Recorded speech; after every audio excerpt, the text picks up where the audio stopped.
Só que ele é um e tem três funções específicas ou três facetas, tá? Não sei se vocês estão conseguindo ouvir meu áudio aí, legal?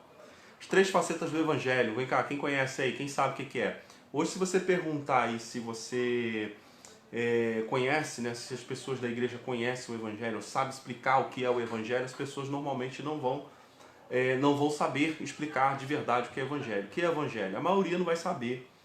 E alguns que estudam um pouquinho vai dizer que o Evangelho é uma boa notícia, claro. Né? O Evangelho, a palavra Evangelho significa boa notícia, boas novas.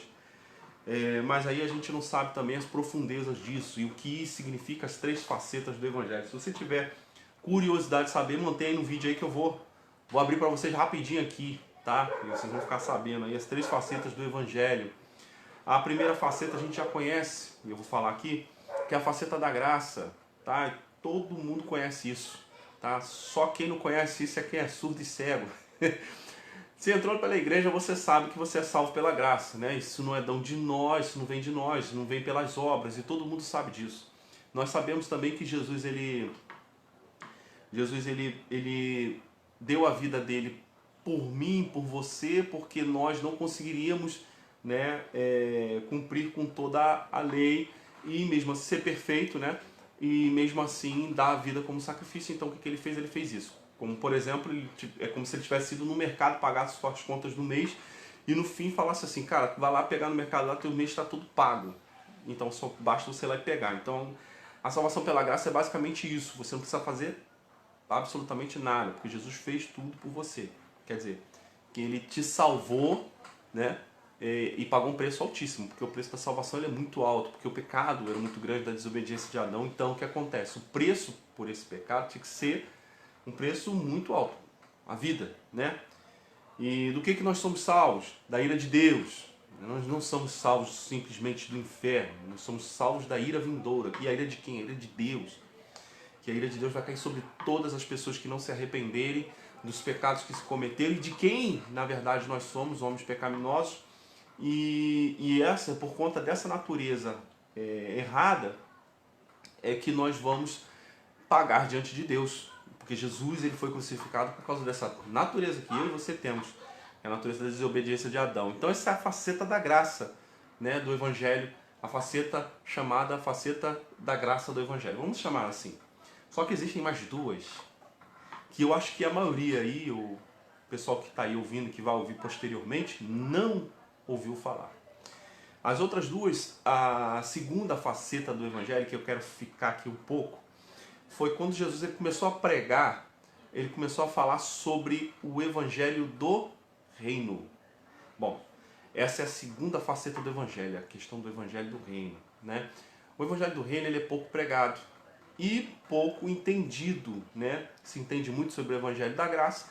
E o Evangelho da Graça, eu vou ser bem rápido aqui, tá, gente? Não vou demorar muito. O Evangelho da Graça, ele consiste em você receber a salvação, né? Que graça é favor imerecido. Você recebe a salvação por intermédio do sacrifício de Jesus, isso é de graça.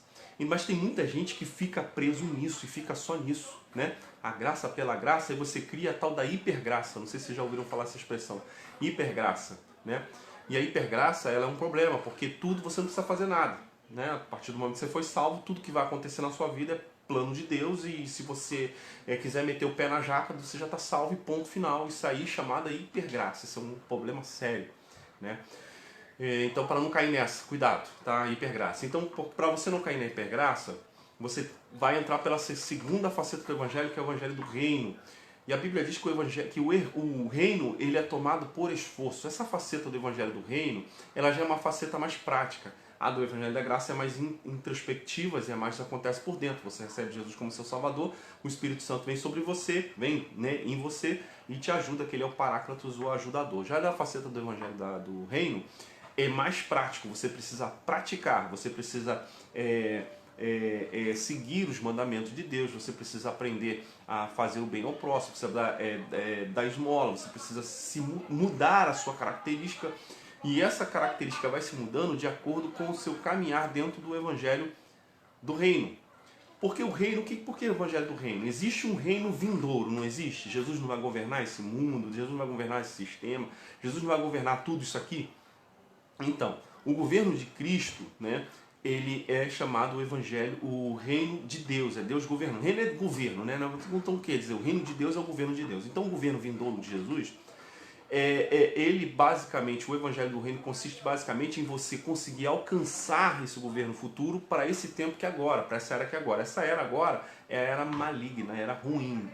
A Bíblia diz que os tempos são maus. E o diabo até para Jesus no deserto ele disse, tudo isso aqui, o sistema, né, esse mundo, o sistema é tudo meu, foi me dado e eu dou a quem eu quiser. E realmente, a Bíblia diz que o mundo jaz no maligno. Então esse sistema ele está corrompido, que chama Império das Trevas, está imperando nesse mundo.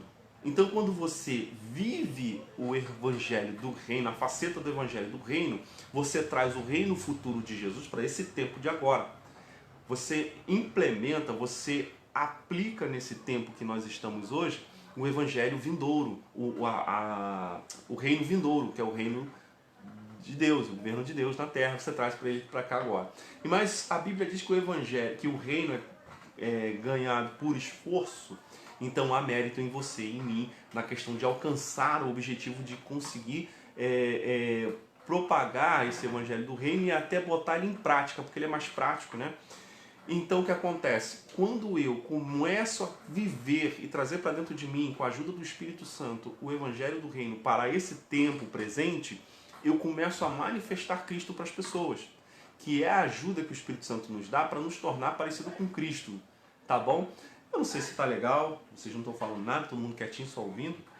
E tem a última faceta, e a gente não vou tocar nela, não vou tocar muito nela, mas que é chamada o Evangelho Eterno, ou o Evangelho de Deus, tá? Em Apocalipse isso, tá? Em Apocalipse isso.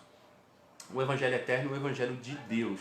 Então quando você fala assim, você entra pela salvação pela faceta da graça do Evangelho.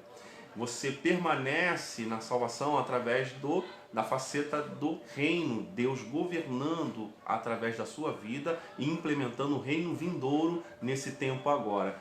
Preparando através do Espírito Santo, te ajudando, preparando para a faceta do Evangelho, na faceta futura, que é do Evangelho de Deus ou Evangelho Eterno. E ele consiste na glorificação, né? Quando Paulo diz lá que aquilo que é incorruptível aquilo que é corruptível se revestir de incorruptibilidade. Quer dizer, quando você tiver uma característica, um corpo incapaz de pecar, capaz de não cometer certos delitos, né? Que todos nós somos pecadores, embora nós tenhamos tido os nossos pecados perdoados, mas todos nós somos pecadores, mas o sangue de Jesus, a Bíblia diz, né? Se andarmos na luz como Ele na luz está, temos comunhão uns com os outros e o sangue de Jesus nos purifica de todo o pecado. Prometo a vocês que eu vou fazer live toda semana, tá bom? E a gente vai conversar sobre alguma coisa, mas vocês prometem pra mim que vocês não vão ficar quietinhos como vocês estão aí só ouvindo. Eu não sei nem se vocês estão me ouvindo, tá bom? Mas se vocês gostaram, dá um alô aí, fala comigo. Vou deixar esse vídeo na minha timeline. E quem tiver aí, dá um salve aí, dá um alô, tá bom?